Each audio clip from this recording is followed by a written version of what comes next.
Entonces se ha llegado hoy día a la definición de que cuando hablamos de Israel, nos estamos refiriendo al pueblo de Israel en la carne,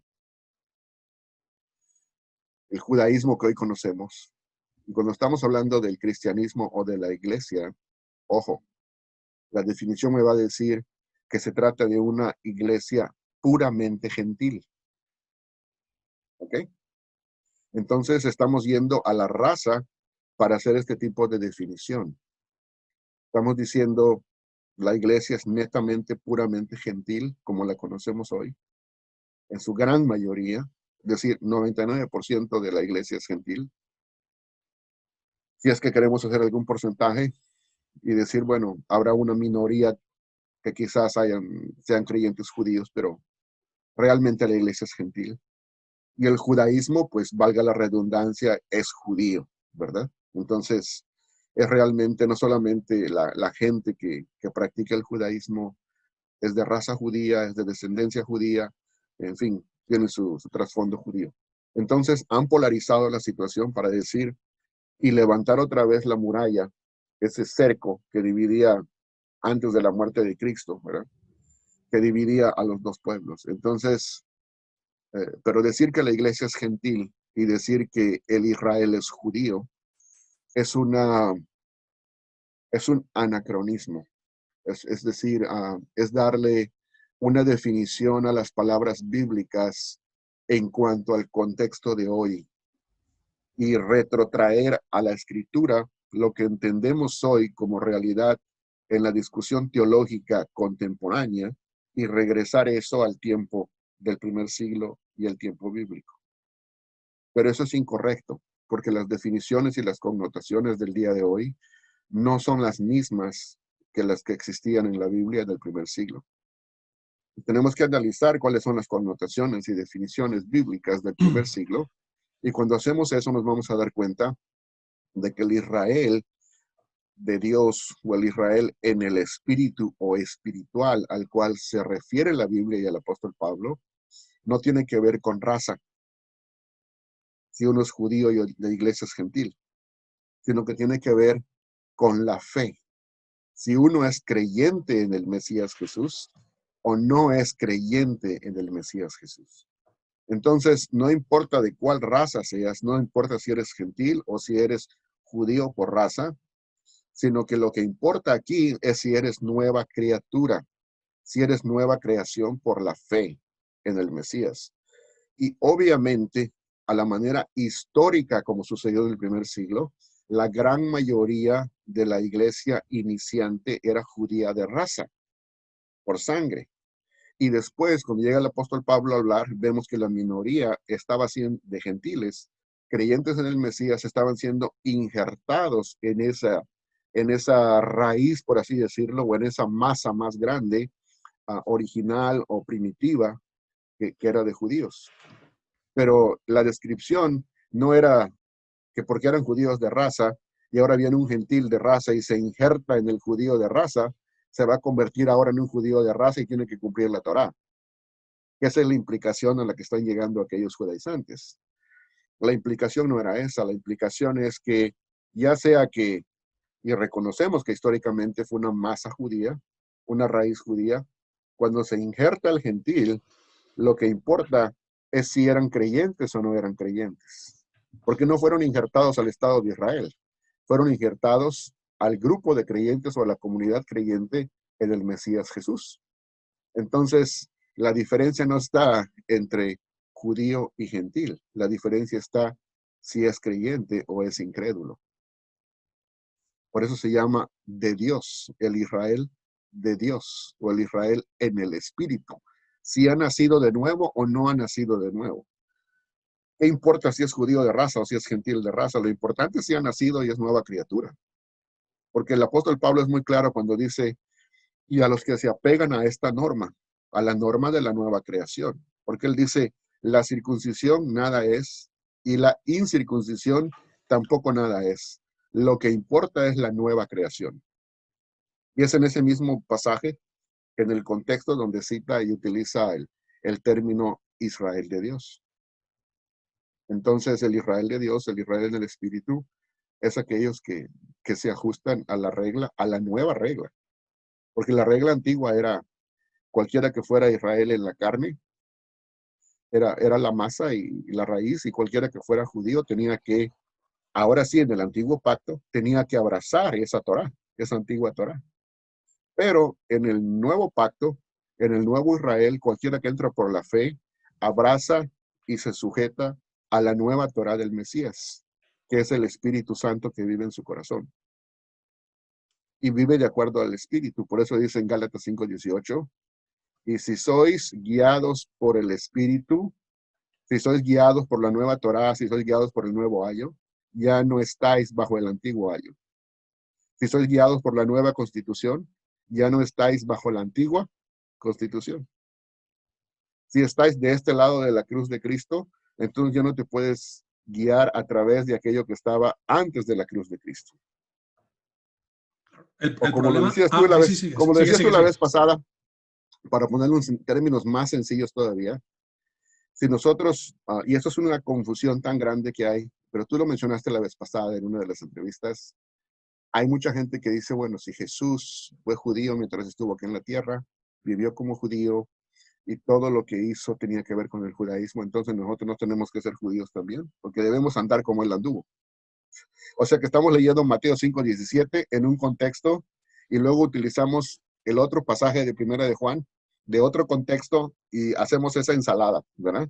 Y llegamos deductivamente a la conclusión de que sí debemos vivir como judíos guardando la Torá antigua. Pero el apóstol Pablo nos da la clave de interpretación cuando dice que de ahora en adelante, dice el pasaje segundo a los Corintios capítulo 5, de ahora en adelante a nadie conocemos según la carne o desde el punto de vista humano. ¿Qué significa de ahora en adelante? O sea, desde que Cristo resucitó, ese es desde este ahora en adelante. A nadie conocemos según la carne o según el punto de vista humano. Y si aún a Cristo lo conocimos desde ese punto de vista humano como judío, ahora, después de la cruz, ya no lo conocemos así. Y luego dice, de manera o de modo o por lo tanto, que si alguno está en Cristo, la pregunta es, ¿en cuál Cristo? ¿En el Cristo de los evangelios, que era antes de su muerte, o en el Cristo resucitado después de su muerte? La única posible respuesta es en el resucitado, porque en Romanos él nos dice de que hemos sido unidos al que resucitó de la muerte, que estamos unidos a él. Entonces, cada vez que cada vez que Pablo dice, si alguno está en Cristo, o la frase en Cristo, en Cristo, en Cristo, que la repite menos de 100 veces, no la repite, es una cosa tan común en sus epístolas, se está refiriendo al Cristo resucitado. No se está refiriendo al Cristo que vivió en la carne y caminó en las calles de Jerusalén, sino se refiere al Cristo resucitado que se le apareció a Pablo, se refiere al Cristo que vive en nosotros a través del Espíritu Santo, que reina desde el cielo y que nos ha hecho una nueva creación. Somos parte de esa nueva humanidad. Vivimos de acuerdo a una nueva Torá, que es el Santo Espíritu. Practicamos los dos mandamientos que Él nos ha dejado, que son creer en Cristo Jesús por la fe, ¿verdad? Y amarnos unos a otros tal como Él nos ha amado. No hay más, hermano. O sea, es una cosa simple desde el punto de vista para entenderlo.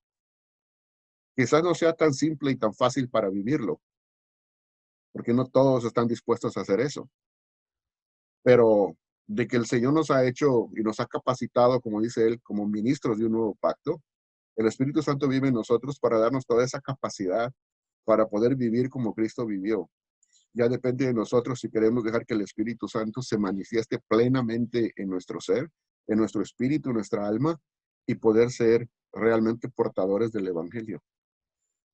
Esto es muy importante porque el apóstol Pablo dice ahí en Romanos capítulo 8, que el propósito de Dios al escogernos desde antes de la fundación del mundo es que lleguemos a ser conforme a la imagen de su Hijo. O sea, que Él tiene el propósito de que cada uno de nosotros en el nuevo pacto seamos cristoformes. Así como dice que hay una multiforme sabiduría de Dios, debemos ser cristoformes, o sea, según la forma de Cristo, pero del Cristo resucitado, no del Cristo que nosotros leemos en los evangelios. ¿Significa que estamos desechando los evangelios? En ninguna manera, porque el evangelio contiene enseñanzas de Jesús que nos llegan a nosotros para enseñarnos cómo interpretaba él el antiguo pacto y cuál era su papel bajo el antiguo pacto. Y eso nos da cabida y nos da oportunidad para entender quién era su persona y por qué hizo lo que hizo.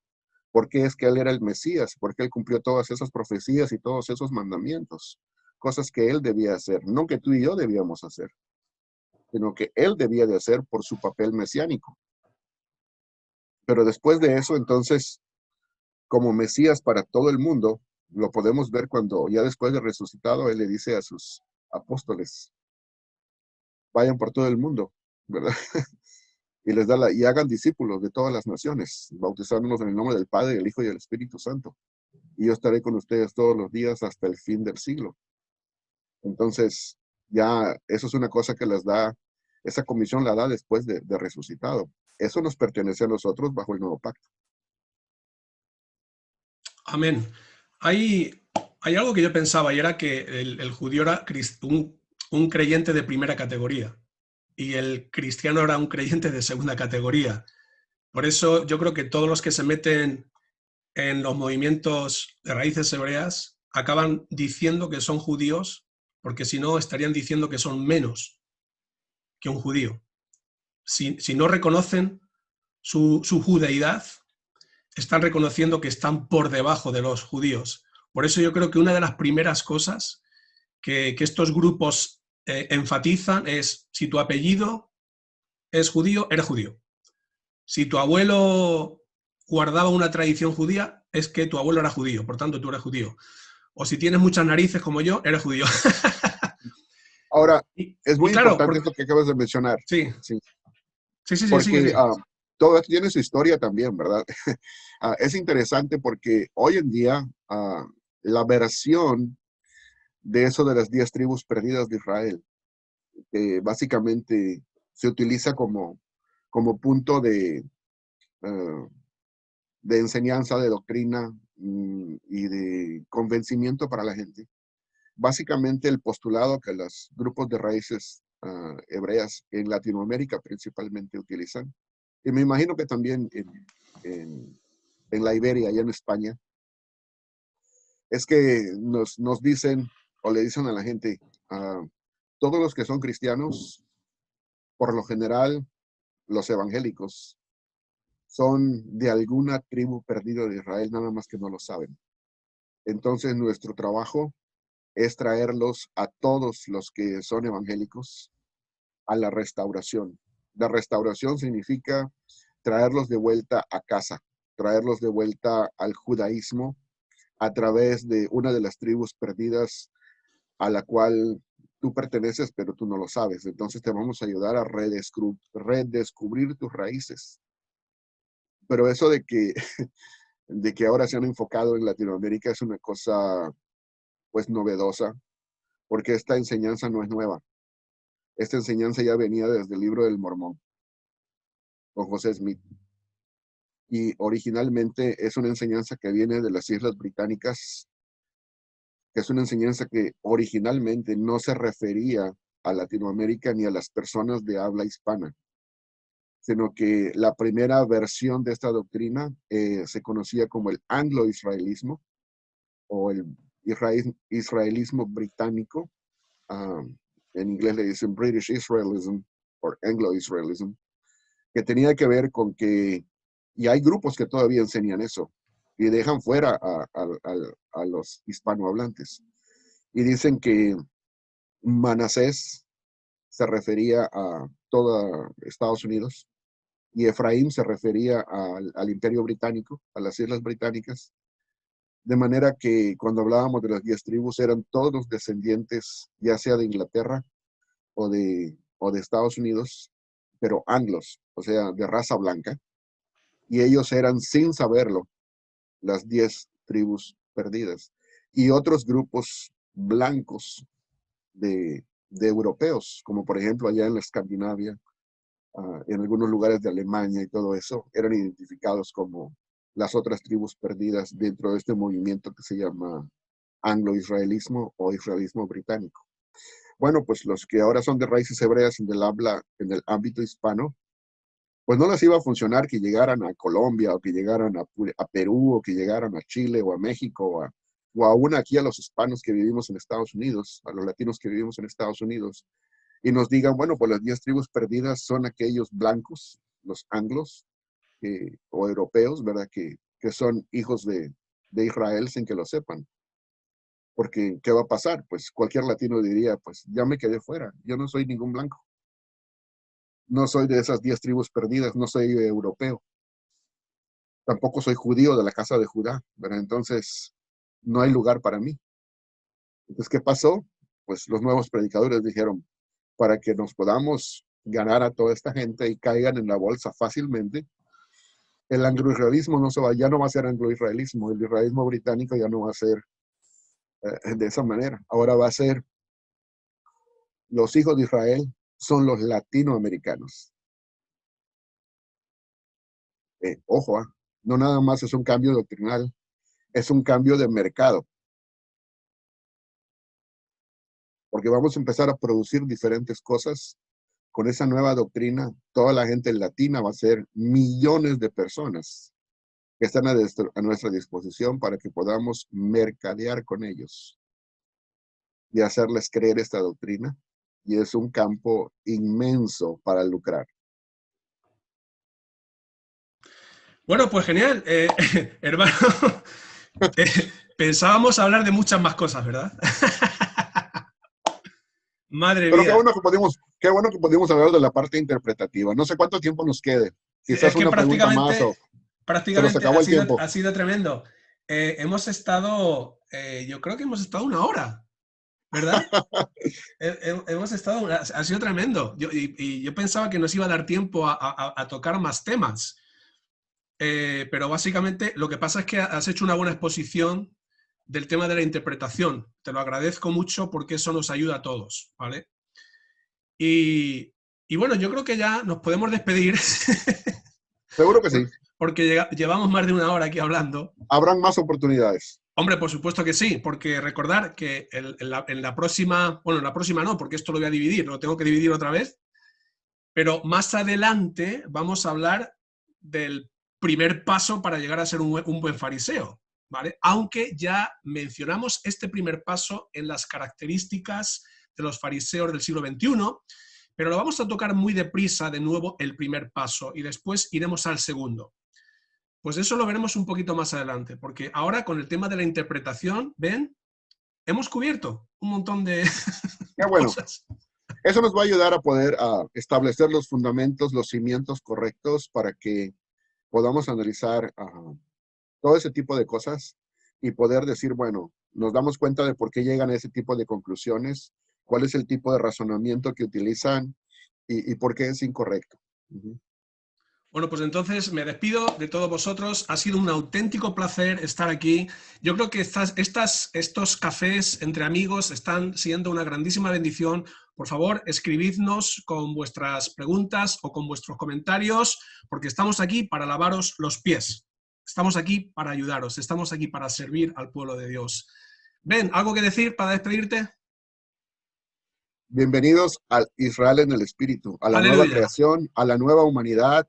Cristo nos abre los brazos y nos recibe a todos. Aleluya, ya no hay cristianos de primera categoría, de segunda categoría. Ya no tenemos que llevar kipá ni talit. Somos libres de todo eso. Pues hasta la próxima. Amén. Y un gran abrazo para todos. Dios les bendiga.